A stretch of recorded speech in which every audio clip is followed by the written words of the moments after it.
Hello friends, welcome you all. आज हम vision IAS के 3rd एंड 4th अप्रैल वाले डेली करंट अफेयर्स डिस्कस करेंगे। बिफोर स्टार्टिंग द डिस्कशन, अगर आपने हमारा यूट्यूब चैनल सब्सक्राइब नहीं है किया है तो आप सब्सक्राइब कर सकते हो।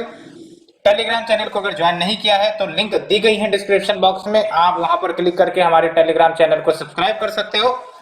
So let's start the discussion. 6 articles आज हमें डिस्कस करने हैं। हमारा पहला article basically India Nepal relation से होगा। एंड आपको ही पता है कि जो नेपाल के पीएम हैं वो इंडिया की यात्रा पर आए थे एंड इन यात्रा के दौरान कुछ एग्रीमेंट साइन हुए हैं। उन एग्रीमेंट की चर्चा करेंगे बिकॉज जब हम बात करते हैं इंडिया नेपाल के रिलेशंस की, काफी ज्यादा इंपॉर्टेंट हो जाती है because Nepal is a neighbouring country to India and ultimately दोनों देशों के बीच में जो ट्रेड है, पीपल टू पीपल कांटेक्ट है, वो सब कहीं ना कहीं एक इंपॉर्टेंट रोल प्ले करता है अगर हम रिलेशंस को इंप्रूव करना चाहते हैं तो। So we will start the discussion. सबसे पहली बात हम सिलेबस देख लेते हैं। तो आप देख सकते हो जब हम बात करें सिलेबस की तो India and its neighbourhood relation में आपके नेपाल आ जाते हैं। So the topic of this article is India Nepal inks 8 pacts. Pact is your agreement, ठीक है, including MoU. MoU is also referred as agreement, it is memorandum of understanding. तो क्या agreement में बातें हुई हैं वी विल डिस्कस। सबसे पहली बात हम इंडिया और मैप के कुछ बेसिक्स के बारे में जान लेते हैं। तो मैंने एक मैप निकाल कर भी रखा है, आप देख सकते हो। जब हम बात करते हैं इंडिया और नेपाल की तो ये आपके नेपाल है और कौन कौन से इंडिया के स्टेट बॉर्डर करते हैं नेपाल को आप देख सकते हो। उत्तराखंड, उत्तर प्रदेश, बिहार, वेस्ट बंगाल, सिक्किम, ठीक है। और एक और बातें जो आपको जाननी है वो ये कि यहां पर आप देखो नेपाल के साथ कौन सा राज्य सबसे ज्यादा बॉर्डर लेंथ शेयर करता है। तो यहां पर आप देख सकते हो बिहार लगभग 726 किलोमीटर का बॉर्डर लेंथ शेयर करता है। दूसरे नंबर पर आपका आता है उत्तर प्रदेश, इसलिए यहां पर आपको कंफ्यूजन नहीं रहनी चाहिए। सो दो इंपॉर्टेंट बात यहां से निकल कर आती है। Let's move to the point. तो ये जो पैक्ट साइन हुई है ये बेसिकली नेपाल के जो पीएम हैं वो पहली बार अभी फिलहाल जब से वो बने हैं इंडिया की यात्रा पर आए हैं। तो क्या की डिसीजन हुआ है, पहली बात तो है आपका रेलवे। तो लगभग 35 किलोमीटर का क्रॉस बॉर्डर रेलवे लाइन आपका लॉन्च किया गया है जो लिंक करेगा बिहार में आपका जो जयनगर लोकेशन है उसको कुर्था से, जो कि नेपाल में लोकेशन है। और ये आपका पहला broad gauge passenger rail link होगा between the two nations. Power sector के बीच में भी आपका कुछ एग्रीमेंट हुई है। पहली बात तो ये याद रखना है कि इंडिया ने 16 कॉरिडोर बनाकर नेपाल को हैंड ओवर किया है। और ये जो आपका 16 कॉरिडोर है ये बेसिकली 132 किलो वोल्ट का पावर ट्रांसमिशन लाइन है जो इस कॉरिडोर के अलोंग बनाया गया है under an Indian line of credit. साथ ही साथ जो Kataiya Kushaha and Raxaul Parwanipur cross border power transmission line है उसको भी इनॉग्रेट किया गया है। एंड एक और बात पर सहमति हुई है कि जल्द से जल्द जो पंचेश्वर मल्टीपर्पज प्रोजेक्ट है उसके इंप्लीमेंटेशन को एक्सपीडिट किया जाएगा। तो ये पंचेश्वर मल्टीपर्पज प्रोजेक्ट के बारे में आपको ध्यान में रखना है, ठीक है। एंड अदर क्या टॉपिक्स पर आपके सहमति हुई है तो देख सकते हो कनेक्टिविटी, बिकॉज जब भी आपको trade, people to people contact ये सब इंप्रूव करने हैं तो connectivity is the important thing जिसको इंश्योर करना जरूरी होता है। हम किसी भी देश के साथ अगर पहुंचना चाहते हैं, ट्रेड बढ़ाना चाहते हैं तो कनेक्टिविटी एक इंपॉर्टेंट रोल प्ले करता है। तो कनेक्टिविटी के मामले में देख सकते हो एक एग्रीमेंट साइन हुई है जिसके तहत ब्रिज बनाई जाएंगी रिवर मेची पर। तो ये रिवर का नाम भी आपको याद रखना है, इस पर एक ब्रिज बनाई जाएंगी to ensure the connectivity between the two nations. And ये यहाँ से काफी ज्यादा इंपॉर्टेंट डेवलपमेंट हो जाती है। पहली बात तो ये कि नेपाल ने इंटरनेशनल सोलर अलायंस को ज्वाइन कर लिया है। यस, इंटरनेशनल सोलर अलायंस को ज्वाइन करने वाला अब लेटेस्ट नेशन कौन बन गया, नेपाल, ठीक है। यूएसए ने भी हाल फिलहाल में ज्वाइन किया था आईएसए को, आपको पता होगा। और फिर आप देख सकते हो इंडिया की जो रुपे कार्ड है which is India indigenously developed payment system, जैसे मास्टर कार्ड होता है, वीजा कार्ड होता है, उसी प्रकार से इंडिया का डेवलप किया हुआ रुपे कार्ड है। तो अब जो है ये रुपे कार्ड आपका नेपाल में भी चलेंगे। इससे पहले रुपे कार्ड को लाइव किया गया था भूटान में, सिंगापुर में, यूए में। तो याद रखना है कि नेपाल को पहला कंट्री नहीं है जहां पर रुपे कार्ड लाए गए हैं। Already it is applicable in Bhutan, Singapore, UAE, ठीक है। और इसी दौरान नेपाल के पीएम ने बॉर्डर डिस्प्यूट के मामले को भी रेज किया बिटवीन बोथ द कंट्री कि उसको सॉर्ट आउट किया जाए। तो कुछ लोकेशन पर बॉर्डर डिस्प्यूट है फिलहाल, जैसे आपका काला पानी, लिपू लेक, लिम्पियादुरा, ये सब एरिया हमेशा कहीं ना कहीं बॉर्डर डिस्प्यूट के कारण न्यूज में रहते हैं। तो काला पानी पर ध्यान रखना है आपको। तो जो काला पानी है it is A tri junction area between India, Nepal and China, आप देख सकते हो। बस आपको ध्यान ये रखनी है कि ये ईस्टर्न पोर्शन में या कि वेस्टर्न पोर्शन में। तो ये वेस्टर्न पोर्शन में है ना, काला पानी हो, लिम्पियादुरा हो। अभी फिलहाल ये काला पानी इंडिया के कंट्रोल में है, लेकिन नेपाल जो है इसे अपना क्लेम करता है because of the historical and cartographic reasons, ये है। और आप हमें बताओ treaty of Sugauli I think कि 1816 में हुआ था, किसके वाइसरायशिप में हुआ था? ठीक है, वाइसरायशिप नहीं, गवर्नर जनरल होगा आई थिंक को, है ना। तो ये आप हमें कमेंट सेक्शन में बताना। और ट्रीटी ऑफ सुगौली कौन से के बीच में हुआ था? कहने का मतलब ये है कि एक तो आपका ब्रिटिश ईस्ट इंडिया कंपनी आ ही जाएंगी एलोंग विद, वो कौन सा देश था जिसके बीच में ये हुआ था? ये थोड़ा सा आप इस पर रिसर्च करो, काफी न्यूज में रही थी ये। सो फ्रेंड्स, इसे डिस्कस करने के बाद let's move to the second article, boundaries of centuries in Ladakh to be rationalise. तो जो लद्दाख में वाइल्ड लाइफ सेंचुरीज हैं उसकी बाउंड्रीज को रैशनलाइज किया जाएगा, प्रॉपर डिमार्केशन की जाएंगी, इससे एसोसिएटेड हमारा न्यूज है। तो इस न्यूज को डिस्कस करने से पहले let's move to the syllabus 1। तो सिलेबस में आपको भी अब पता चल गया होगा कि कौन सी सिलेबस की बात करें, कंजर्वेशन, एनवायरमेंटल पॉल्यूशन, डिग्रेडेशन। सो देख सकते हो जो लद्दाख है उसने आइडेंटिफाई किया है कि प्रॉपर मैपिंग की जाए, बाउंड्री आइडेंटिफिकेशन किया जाए चांगथांग एंड काराकोरम सेंचुरीज का। तो ये याद रखना है, चांगथांग एंड काराकोरम सेंचुरीज, नीचे हम डिस्कस भी करेंगे। ये देख सकते हो Changthang wild life sanctuaries and Karakoram wild life sanctuary.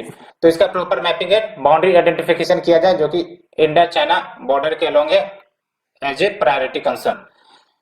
साथ ही साथ wild life institute of India जो कि ऑटोनोमस इंस्टीट्यूशन है मिनिस्ट्री ऑफ इन्वायरमेंट के अंतर्गत, इनको कहा गया है कि ये मैप करे, आइडेंटिफाई करे उन एरियाज को having the high conservation value, so that जो भी बाउंड्रीज है उसको प्रॉपर्ली रेशनलाइज किया जा सके। यानी कि अगर कहीं एडिशन हो सके तो एडिशन किया जाए, कहीं अगर डिलीशन हो सके तो डिलीशन भी किया जाए, ठीक है। तो अगर हम बात करें इन दोनों वाइल्ड लाइफ सेंचुरी की, तो जो चांगथांग वाइल्ड लाइफ सेंचुरी है ये आपका लद्दाख की चांगथांग प्लेटू जो कि आपका Leh district of Jammu and Kashmir में आता है। आई थिंक कि लेह डिस्ट्रिक्ट तो आपका लद्दाख में है, जम्मू एंड कश्मीर तो अलग हो गया ना, यूटी बन गया। तो यहाँ पर एक बार आप वेरीफाई कर लेना, होगा तो ये लद्दाख ही। तो जो आपका चांगथांग वाइल्ड लाइफ सेंचुरी है लोकेटेड इन लद्दाख की Changthang प्लेटू in the Leh district. अब यहाँ पर कुछ इंपॉर्टेंट फीचर्स मिल जाते हैं, जैसे लेक्स की अगर हम बात करें तो यहाँ पर आपको हाईएस्ट ऑल्टीट्यूडनल वाटर लेक मिल जाएंगे, जैसे सोमयारी। सोमयारी का अच्छे से याद रखना है, आप मैप में देख सकते हो, एक बार विजिट करो जरूर कि सोमयारी कहाँ पर है। And it is considered as highest lake on earth along with what, Pangong शोर लेक मिल जाएंगे, शोकर लेक मिल जाएंगे। और अभी हाल फिलहाल में जो आपका शोकर वेटलैंड है ये रामसर साइट के अंतर्गत भी रिकॉग्नाइज किया गया है। तो ऐसे क्वेश्चंस पूछ लिए जा सकते हैं, ठीक है। और यहाँ पर आपकी अगर फौना स्पीसीज की बात करें तो देख सकते हो कियांग या फिर इनको तिब्बतियन विल्ड एस कहते हैं, अलॉन्ग विथ आपको ब्लैक नेक्ड क्रेन मिल जाएंगे, ठीक है। और ये जरूर याद रखना है, यहाँ पर आपको कोरजोक विलेज देखने को मिलेंगे। और ये जो आपका कोरजोक विलेज है it is considered as world's highest village, ये भी बहुत ही इंपॉर्टेंट फैक्ट है, कोरजोक विलेज, ठीक है। अब अगर हम बात करें कराकोरम या फिर नुब्रा शयोक वाइल्ड लाइफ सेंचुरी की, तो ये आपका जो ईस्टर्न मोस्ट रीचेज है कराकोरम रेंज की, आपको पता है जब हम बात करते हैं इंडिया की मैप की, है ना, तो इंडिया की मैप की बात करते हैं तो आपका कराकोरम, लद्दाख, जस्कर इस प्रकार के रेंजेस मिल जाते हैं। तो जो कराकोरम रेंज है यहाँ पर आपका, ठीक है, इसके ईस्टर्न पोर्शन में आपको ये कराकोरम वाइल्ड लाइफ सेंचुरी मिल जाएंगे, ठीक है। ये भी आपका लेह डिस्ट्रिक्ट में ही आता है। तो ये ध्यान रखना है आपको, एक बार जरूर फिजिकल मैप रेफर करनी चाहिए सेक्शनल वाइज, जैसे जम्मू एंड कश्मीर के मैप की बात करें या फिर गुजरात के मैप की बात करें, सो दैट आपको प्रॉपर आइडिया लग सके कि कौन सी चीजें कहां पर लोकेटेड है। तो कराकोरम वाइल्ड लाइफ सेंचुरी आपका लेह डिस्ट्रिक्ट में कराकोरम रेंज के ईस्टर्न मोस्ट रीचेज में अवेलेबल है।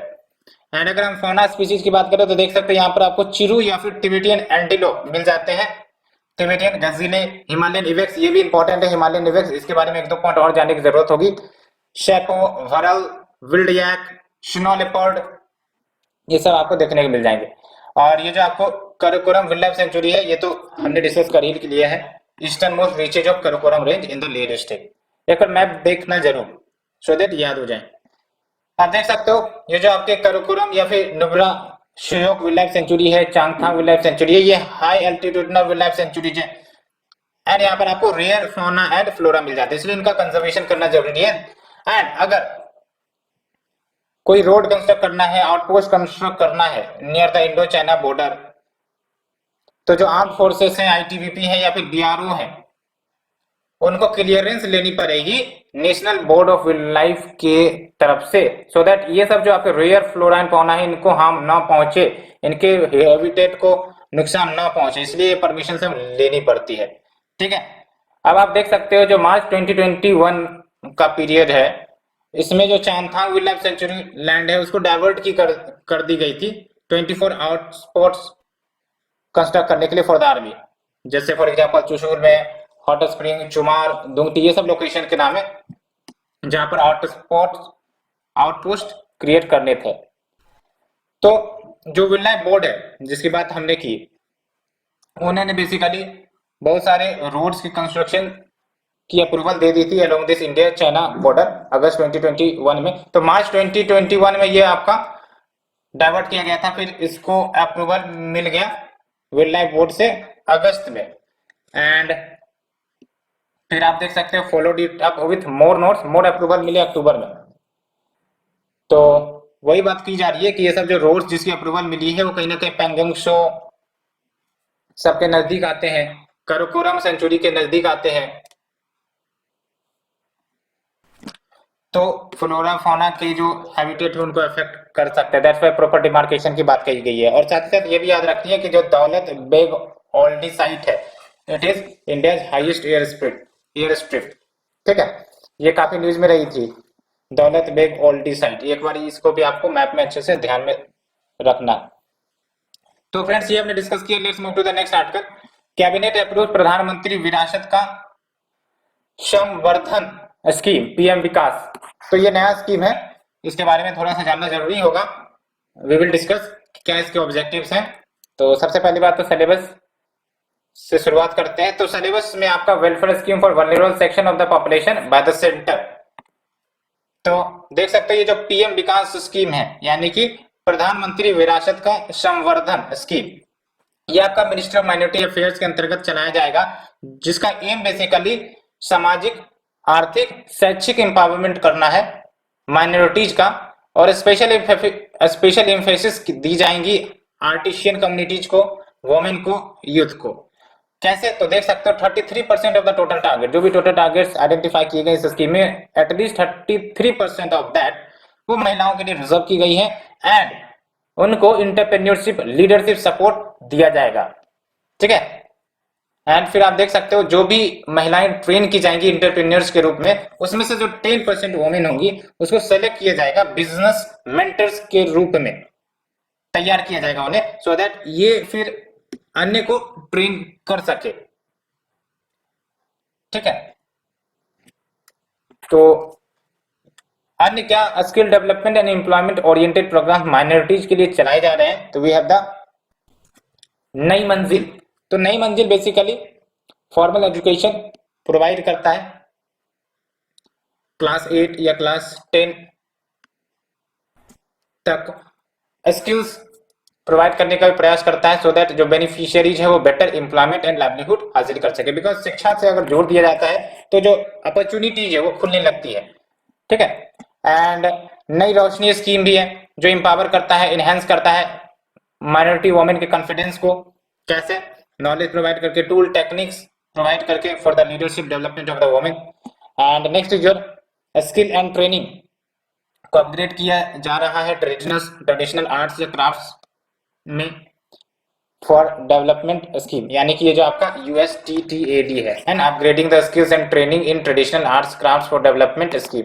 And we have the Gharib Nawaz self employment scheme, जो एक प्रकार से short term job oriented skill development provide कर देगा। एक प्रकार से कोर्स होता है माइनॉरिटीज यूथ को जो कोर्स प्रोवाइड करके वो स्किल बेस्ड एम्प्लॉयमेंट हासिल कर सकते हैं। And next is your backup to brilliancy policy, and next is your extending PM Jan Vikas Karyakram across the country. Next is your Hunar Haat, जिसके माध्यम से जो वेरियस अपने अपने क्राफ्ट्स को रिप्रेजेंट किया जाता है, अपने स्किल्स को रिप्रेजेंट किया जाता है, हुनर हाट भी लगाई जाती हैं। And we have the Seekho Aur Kamao learn and earn programme. तो फ्रेंड्स ये हमने डिस्कस किया। Let's move to the next one. India ready to invest build connectivity in Central Asia. जो प्रेसिडेंट है हमारे रामनाथ कोविंद जी, इन्होंने कहा है, क्योंकि अभी आपको पता होगा हमारे जो प्रेसिडेंट है वो सेंट्रल एशियन देशों की यात्रा पर है, और साथ ही साथ सेंट्रल एशिया का इंपॉर्टेंस काफी ज्यादा बढ़ जाता है, क्योंकि एक इंपॉर्टेंट बात यह है कि सेंट्रल एशिया में ह्यूज बंचेज ऑफ रिसोर्सेस मिलते हैं, जैसे यूरेनियम, नेचुरल गैसेस। तो एक इंपॉर्टेंट कंट्री या ग्रुप ऑफ कंट्री के रूप में आप देख सकते हो, जो काफी ज्यादा भारत के लिए महत्वपूर्ण है। स्ट्रेटेजिक पर्पस हो गई या फिर आपके इकोनॉमिक पर्पस हो गई, तो इस प्रकार से आप सेंट्रल एशिया को देख सकते हो। साथ ही साथ जब हम सेंट्रल एशिया की बात करते हैं तो यूरोप की कनेक्टिविटी भी प्रोवाइड कर सकते हैं, यूरोप हो गए या फिर ईस्ट एशिया हो गए, दैट्स व्हाई काफी ज्यादा इंपॉर्टेंट हो जाता है। लेकिन सबसे बड़ा चैलेंज भी कनेक्टिविटी ही है। तो अगर हम सिलेबस की बात करें तो सिलेबस देख सकते हो, जो आपका आर्टिकल नंबर 4 है, it will cover bilateral regional global groupings and agreements involving India and affecting India's interests. तो on the third day of the president's visit to the Central Asian country, President of India ने reiterate करा है कि जो connectivity है central Asian countries के साथ वो की प्रायोरिटी है इंडिया के लिए। मैंने आपको बताया कनेक्टिविटी एक इंपॉर्टेंट इश्यू हो जाती है सेंट्रल एशिया देशों के साथ। एंड उन्होंने इंडिया कॉर्नर को भी इनॉग्रेट किया है, कहां पर? तो इंस्टीट्यूट ऑफ इंटरनेशनल रिलेशंस जो तुर्कमेनिस्तान में, वहां पर। ये जरूर ध्यान रखना है। अब अगर हम बात करें इंडिया की जो रिलेशनशिप है सेंट्रल एशिया के साथ, तो पहली बात तो it is a part of India's extended neighbourhood programme, और इंडिया का स्ट्रेटेजिक रिलेशंस है अधिकांशतर जो सेंट्रल एशियन कंट्रीज है उसके साथ। सेंट्रल एशियन कंट्रीज में 5 देश आ जाते हैं, Kazakhstan, Uzbekistan, Turkmenistan, Kyrgyzstan and एक और कौन है, आप हमें बताओ। एंड आप देख सकते हो किस प्रकार से हमारे जो रिलेशनशिप है वो बढ़ रहे हैं। जनवरी 2022 में इंडिया ने first India Central Asia summit को होस्ट किया था, जो मार्क करता है 30 years of our diplomatic relations between India and Central Asian countries. And दूसरी इंपॉर्टेंट सिग्निफिकेंस ये है कि इंडिया मेंबर है international north south transport corridor का भी। ये आपका international north south transport corridor है ना, ये जो येलो कलर में आप देख रहे हो, ये international north south transport corridor, इसका मेंबर है ही। साथ ही साथ अश्व घाट एग्रीमेंट का भी मेंबर है। अश्व घाट एग्रीमेंट भी एक प्रकार से आप देख सकते हो, जो आप देख रहे हो डार्क ब्लू में, ठीक है, उसका भी आपका मेंबर है। ये क्या है अश्व घाट एग्रीमेंट? आप हमें बताना कमेंट सेक्शन में, थोड़ा रिसर्च आपको करना है कि क्या है ये अश्व घाट एग्रीमेंट। एंड इंडिया ने बहुत सारे स्टेप्स लिए हैं सो दैट कनेक्टिविटी को इंश्योर कर सके। कैसे? देख तो चाबार पोर्ट कहां पर डेवलप की गई थी? ईरान में। इसके माध्यम से जो एक्सेसिबिलिटी है अफगानिस्तान, सेंट्रल एशिया, उसको इंश्योर करने की बात थी by passing the Pakistan, because Pakistan ने एक्सेसिबिलिटी को क्लोज कर दिया था, आपको ही पता है, इंडिया के लिए। दैट्स व्हाई चाहवार पोर्ट जो है काफी इंपॉर्टेंट हो जाती है। तो secure, viable and unhindered access हो सेंट्रल एशियन कंट्रीज के लिए, तो उसके लिए चाबार पोर्ट भी एक इंपॉर्टेंट रोल प्ले करता है। और आप देख सकते हो 2019 में जो foreign ministers level India Central Asia dialogue start हुई थी, और अब ये एनुअली होती है। तो ये भी रिप्रेजेंट कर रहा है कि जो सेंट्रल एशिया और इंडिया के बीच जो रिलेशन है वो कहीं ना कहीं डिपेंड हो रहे हैं, कोऑपरेशन बढ़ते दिख रहे हैं। तो ये सब आप लिख सकते हो आंसर में कि किस प्रकार से जो इंडिया है वो फोकस कर रहा है to increase the connections between the Central Asian nation, because important role play करते हैं सेंट्रल एशियन नेशन। मैंने आपको बताया, आप हमें कुछ 5-6 फैक्टर बताओ सेंट्रल एशियन कंट्रीज के इंपॉर्टेंस को लेकर कितनी ज्यादा फोकस क्यों है इंडिया की, ठीक है। और इंडिया ने एमओयू भी साइन कर रखा है to provide grant assistance for the implementation of high impact community development project. ये ऐसे प्रोजेक्ट होते हैं जो कहीं ना कहीं हायर इंपैक्ट डालने का प्रयास करते हैं, जिससे बड़े बड़े डेवलपमेंटल प्रोजेक्ट हो गए, so that socio economic development हो सके वहां के लोगों का, पीपल का। एंड हाल ही में आप देख सकते हो इंडिया तुर्कमेनिस्तान ने 4 एमओयूज या प्रोग्राम साइन किया है for the cooperation in the field of disaster management, financial intelligence, culture, youth matters, इन सब मामलों में। सो फ्रेंड्स, इसे डिस्कस करने के बाद let's move to the next article. India Australia sign the economic cooperation in trade agreement. ये भी काफी ज्यादा इंपॉर्टेंट न्यूज है, क्योंकि ये एक प्रकार से ट्रेड एग्रीमेंट मान लो फ्री, जिसके तहत आपको जो भी प्रोडक्ट्स एक्सपोर्ट किए जाते हैं इंडिया से ऑस्ट्रेलिया में या ऑस्ट्रेलिया से इंडिया में, उन प्रोडक्ट्स में बहुत सारे टैरिफ जो लगते थे उस टैरिफ को अब नहीं लगाए जाएंगे, ठीक है। तो ऐसे में क्या होगा, एक्सपोर्ट बूस्टअप होगा, हमारे प्रोडक्ट सस्ते होंगे ऑस्ट्रेलिया में, ऑस्ट्रेलिया के प्रोडक्ट्स को भी बढ़ावा मिलेगा इंडिया में। तो ये आपका बायलैटरल टाइप है, ठीक है। तो सिलेबस की अगर हम बात करें तो देख सकते हो आर्टिकल नंबर 5 आपका डील होगा bilateral regional global grouping agreements, इसी के अंतर्गत। तो India Australia economic cooperation and trade agreement, ये आपका पहला ट्रेड एग्रीमेंट है इंडिया का किसी भी डेवलप्ड कंट्री के साथ पिछले 10 सालों में। तो ये ध्यान रखनी है, ऐसा नहीं है कि पहला ट्रेड एग्रीमेंट हो रहा है इंडिया का किसी डेवलप्ड कंट्री के साथ। बेसिकली 10 साल से कोई इस प्रकार का एग्रीमेंट अभी देखने को नहीं मिली थी। तो अब जो है कहीं ना कहीं ये जो ट्रेड एग्रीमेंट है वो हो रही हैं। और आपको पता है यूएई के साथ भी हमारा भी चल रहा है कि किस प्रकार से कॉम्प्रिहेंसिव ट्रेड एग्रीमेंट किया जाए। तो अभी धीरे धीरे आपको ऐसे न्यूज देखने को मिलेंगे ही मिलेंगे, ठीक है। तो अगर हम बात करें की हाईलाइट की, तो देख सकते हैं इंडिया जो है इस एग्रीमेंट के तहत, इस ट्रेड एग्रीमेंट के तहत लगभग जो भी आपके ऑस्ट्रेलियन गुड्स एक्सपोर्ट किए जाते हैं इंडिया को, अप्रोक्स 85% ऑफ दैट वहां पर एलिमिनेट होगा टैरिफ। टैरिफ यानी कि जो भी टैक्सेस लगाई जाती थी, लेट्स से कि ऑस्ट्रेलिया का प्रोडक्ट इंडिया में आ रहे थे तो कस्टम ड्यूटी लगाई जाती थी, तो approx 85% of the Australian goods will be exempted from the tariff, ठीक है। And it will cover 91% of its exports in terms of value, और ये लगभग 10 ईयर्स के लिए है। उसके बाद तो एक्सटेंड की जाती है, आपको पता है, रिव्यू किया जाता है। और एट द सेम टाइम जो भी भारत के प्रोडक्ट्स ऑस्ट्रेलिया को एक्सपोर्ट किए जाएंगे, 96% of that product zero duty access मिल सकेगा। जीरो ड्यूटी एसेस यानी कि सेम बात हुई कि इन प्रोडक्ट्स पर ऑस्ट्रेलिया में कोई एडिशनल टैक्स नहीं लगाए जाएंगे, जीरो ड्यूटी एसेस होगा। जैसे आपका इंजीनियरिंग गुड्स जो एक्सपोर्ट किए जाते हैं, James, jewellery, textiles, apparel, leather, तो इससे बेनिफिट क्या होगा, इससे बेनिफिट ये होगा कि जो ऑस्ट्रेलिया जो इंडिया के एक्सपोर्ट्स है वो बढ़ेंगे, और इंडिया के जो गुड्स हैं वो कहीं ना कहीं कॉम्पिटिटिव होंगे ऑस्ट्रेलिया में, and ultimately domestic products boost हो सकता है इंडिया में, तो मोर एंड मोर एम्प्लॉयमेंट भी जनरेट हो जाएंगे।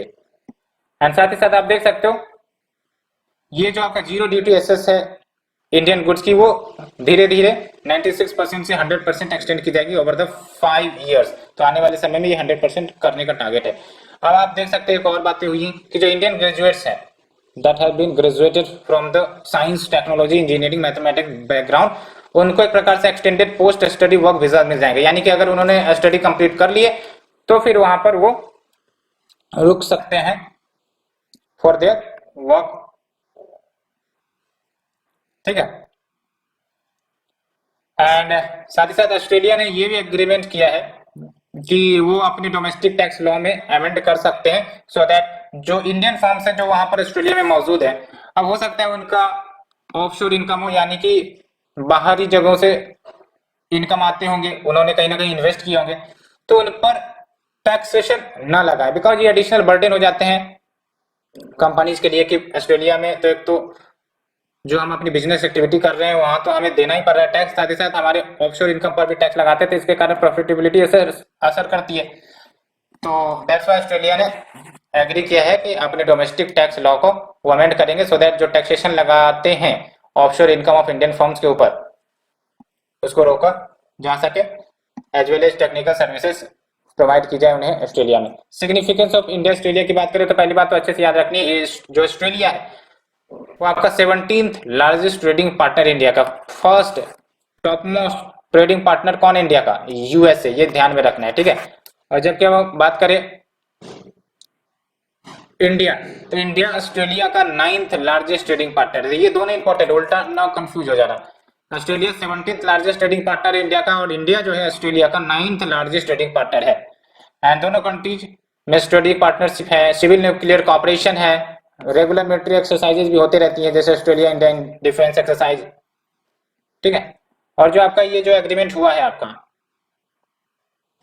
कौन सा एग्रीमेंट, जो अभी हमने बात किया economic cooperation and trade agreement, तो ये आप देख सकते हैं कितनी ज्यादा पोटेंशियल रखती है। जो दोनों देश के बीच बायलैटरल ट्रेड है गुड्स एंड सर्विसेज के टर्म्स में, वो आपका 45 से 50 बिलियन डॉलर तक बढ़ सकती है ओवर द 5 ईयर्स, जो कि अभी आपका 27 बिलियन डॉलर ही बायलैटरल ट्रेड होता है दोनों देश के बीच में।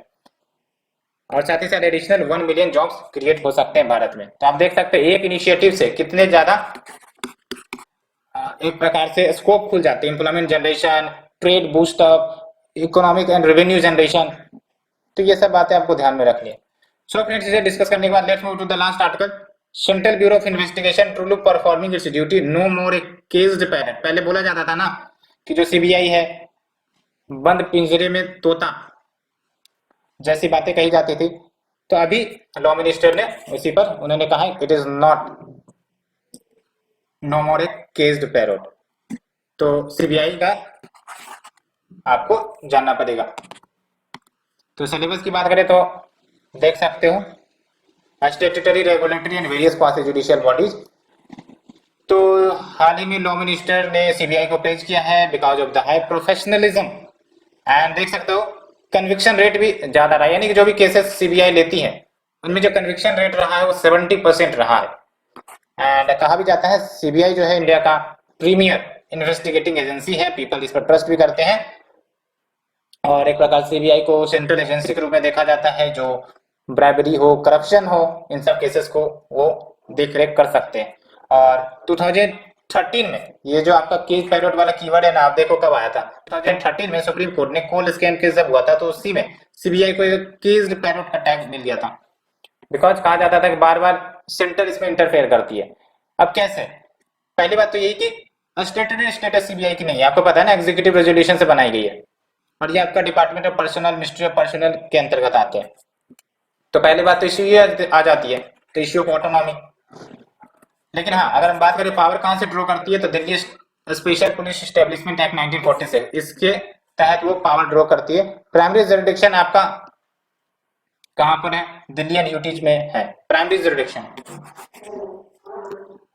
और दूसरा कंसेंट क्या है आप देख सकते हो, अभी हमने डिस्कस भी किया था, बहुत सारे राज्यों ने जनरल कंसेंट जो है वो विद्रॉ कर लिया। जनरल कंसेंट विद्रॉ करने का मतलब अगर सीबीआई को अब इन स्टेट्स में कुछ भी इन्वेस्टिगेशन करनी है तो स्टेट से परमिशन लेनी है। लेकिन जो भी राज्य जनरल कंसेंट दे देते थे तो इसका मतलब उनको परमिशन लेने की जरूरत नहीं होती थी स्टेट से, सो दैट जो इन्वेस्टिगेशन है वो आसानी से फैसिलिटेट हो सके। लेकिन अभी हाल फिलहाल में हमने देखा आई थिंक 9 स्टेट्स ऐसे हैं जिन्होंने ये जनरल कंसेंट को विद्रॉ कर लिया था, ठीक है। अब आप देख सकते हो in absence of general consent CBI को केस बाय केस कंसेंट लेना पड़ता है from the state for investigation. तो एक ट्रस्ट इश्यूज भी निकल कर आती है because of the internal conflict, ठीक है। एंड कभी कभी क्या होता है कुछ केसेस पेंडिंग लंबे समय से रहती है, सीबीआई का रिस्पॉन्स नहीं आता है, तो ये भी आपने देखा भी होगा। सो फ्रेंड्स, ये हमने 6 आर्टिकल डिस्कस किए, hope you understood it clearly. And अगर आपको आर्टिकल अच्छी लग रही है तो आप लाइक शेयर सब्सक्राइब कर सकते हो। Thank you friend, thank you very much for the cooperation.